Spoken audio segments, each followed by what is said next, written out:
Welcome back once again to Side Eye. Finally Naagin का 7th season आ चुका है और ऑनेस्टली आप लोगों की तरह मैं भी बहुत ज़्यादा एक्साइटेड हूँ। और मुझे ऐसा लगता है कि मेरी जो एक्साइटमेंट है उस पर शो कहीं ना कहीं खरा उतर रहा है, एटलीस्ट अभी तक। जितने भी एपिसोड्स अभी तक आए हैं उन्हें देख के मुझे जेन्युइनली अच्छा लगा और शायद इसी वजह से मेरी होप्स थोड़ी और बढ़ गई है, क्योंकि मुझे एक नॉस्टैल्जिक फीलिंग भी आ रही है। बस मेरी एक ही होप है कि आगे के एपिसोड्स में जो भी लीड और स्टोरी लाइन हो वो कहीं खराब ना हो जाए। और आज हम इसी पर बात करेंगे, क्या होप्स है और क्या नहीं। बट उससे पहले थोड़ा सा बैकग्राउंड ले लेते हैं। पर्सनली मुझे नागिन का सीजन 1 और सीजन 2 सबसे ज़्यादा पसंद आया है। Season 1 specially because of the trio Mouni Roy, Adaa Khan और Yamini. I enjoyed watching them. मुझे ऐसा लगता है कि पूरे सीजन 1 और 2 में साइड कैरेक्टर्स हो, स्टोरी हो, सबने अपना पार्ट अच्छे से प्ले किया। बट शो की जान की अगर हम बात करें तो एटलीस्ट मेरे लिए वो ये 3 ही थे। Looks, acting, dialogues, script, plot lines, सब कुछ मुझे पसंद आया था। उसके बाद से ऑनेस्टली नागिन से वैसा एंगेजमेंट मिलना थोड़ा मुश्किल हो गया। अब बात करते हैं सीजन 7 की। इस सीजन से मुझे थोड़ी उम्मीद है। अच्छी एक्टिंग लग रही है और स्टोरी लाइन में भी थोड़ा पोटेंशियल दिख रहा है। हाँ, मैं समझती हूँ लोग जब बोलते हैं ये क्या स्क्रिप्ट है, कितना फनी लग रहा है। बिल्कुल, अगर आप बहुत ज़्यादा लॉजिक लगा के देखो तो चीज़ें फनी लगेंगी। हर चीज़ में लॉजिक ढूंढने जाओगे तो वो लॉजिकल लगेगी ही नहीं। इच्छाधारी नागिन को हम फिर भी थोड़ा एक्सेप्ट कर लेते हैं, बट इच्छाधारी ड्रैगन, इच्छाधारी मक्खी, ये सब चीज़ें थोड़ी नई है। तो नेचुरली अगर लॉजिक ढूंढेंगे तो हंसी आएगी। बट पर्सनली मुझे लगता है कि ये एक सुपर नेचुरल शो है। हर चीज़ को एक्सट्रीम लॉजिक के स्केल पे जज करना शायद ज़रूरी नहीं है। हाँ, कुछ चीज़ें होती हैं जो वैलिड क्रिटिसिज्म डिजर्व करती हैं और काफ़ी यूजर्स के मल्टीपल ओपिनियंस भी आए हैं जिनके बारे में हम आगे बात करेंगे। एज ऑफ नाउ ये मेरा पर्सनल ओपिनियन है। सीजन 1 के बाद ऑब्वियसली सीजन 2 को उसकी लीड की वजह से मैंने देखा। आई लाइक इट, उतना नहीं जितना सीजन 1, बट हाँ पसंद था। But with more seasons me as an audience could not feel that emotional connection with the show. जो मैंने सुना है वो ये है कि मल्टीपल सीजन्स की टीआरपीज ओकेश रही हैं, बट लोगों को कनेक्ट कंसिस्टेंटली हर सीजन के साथ फील नहीं हुआ। फिर आता है नागिन का सीजन 6, जिसमें तेजस्वी प्रकाश थी। वो सीजन सोशल मीडिया पे काफ़ी हाइप में था, हर जगह था। बट पर्सनली मुझे लगा कि वो हाइप फैन फॉलोइंग की वजह से ज़्यादा थी। मुझे उस सीजन में कुछ खास समझ नहीं आया, ना ही मैंने उसे किसी बहुत ज़्यादा इंटरेस्ट के साथ फॉलो किया। हाँ, हो सकता है कि लोगों को वो सीज़न पसंद आया हो, और अगर आपको भी पसंद आया तो कमेंट्स में अपने रिव्यूज़ ज़रूर शेयर करिएगा। हाउएवर आज हम बात करेंगे सिर्फ सीजन 7 की। सीजन 7 की अभी तक की प्लॉट लाइन, स्टोरी और ओवरऑल फ्लो लोगों को काफ़ी ज़्यादा पसंद आ रहा है और पर्सनली मुझे भी बहुत इंटरेस्टिंग लग रहा है। मतलब क्यूरोसिटी डेवलप हो रही है, नेक्स्ट एपिसोड का वेट हो रहा है, एंड दैट फीलिंग मैटर्स। ये वही फीलिंग है जो सीजन 1 के टाइम पे होती थी, जब जेन्युइनली लगता था कि यार नेक्स्ट एपिसोड कब आएगा।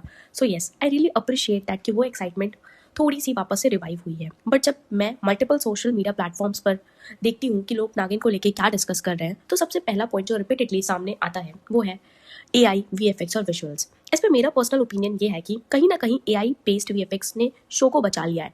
अगर विजुअल्स इतने इनहैंस्ड ना होते तो काफ़ी सीन्स बहुत फ्लैट लगते और वो सुपर नेचुरल इम्पैक्ट ही नहीं आता जो आना चाहिए था।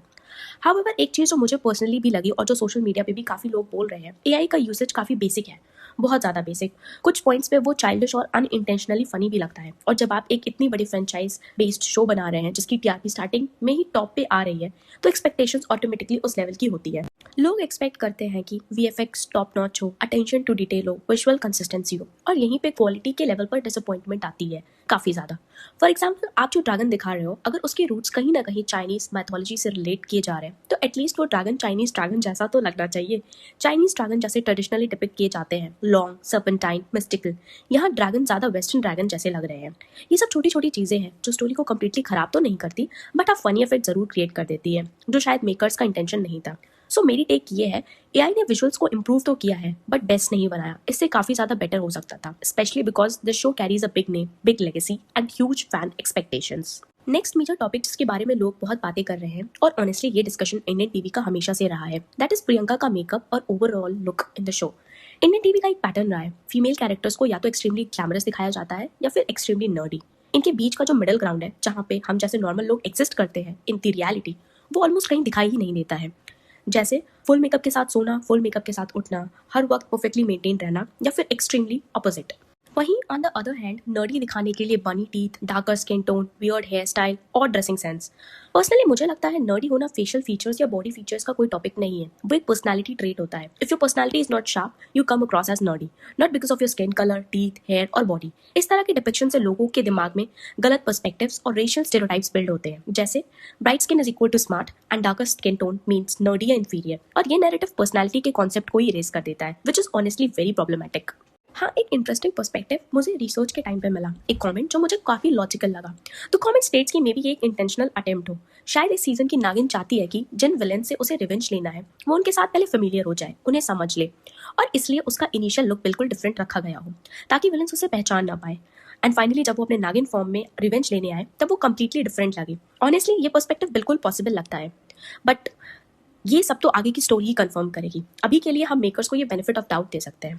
हाउएवर एक चीज़ जहां मैं क्लियरली स्टैंड लेती हूँ, इंडियन टीवी का ये पैटर्न जहां डीप स्किन टोन्स को नर्डी, पुअर या इंफीरियर दिखाया जाता है, ये रियल लाइफ में बिल्कुल सपोर्ट नहीं किया जाना चाहिए, और मैं पर्सनली इस माइंडसेट के अगेंस्ट हूँ। फिलहाल let's watch the upcoming episodes उसी क्यूरोसिटी और डेडिकेशन के साथ जो अभी तक बिल्ड हुई है, एंड लेट्स सी ये होप सिर्फ होप रह जाती है या एक्चुअल पे ऑफ भी मिलता है। Thank you everyone. Do like, share and subscribe our channel and comment down your vichars.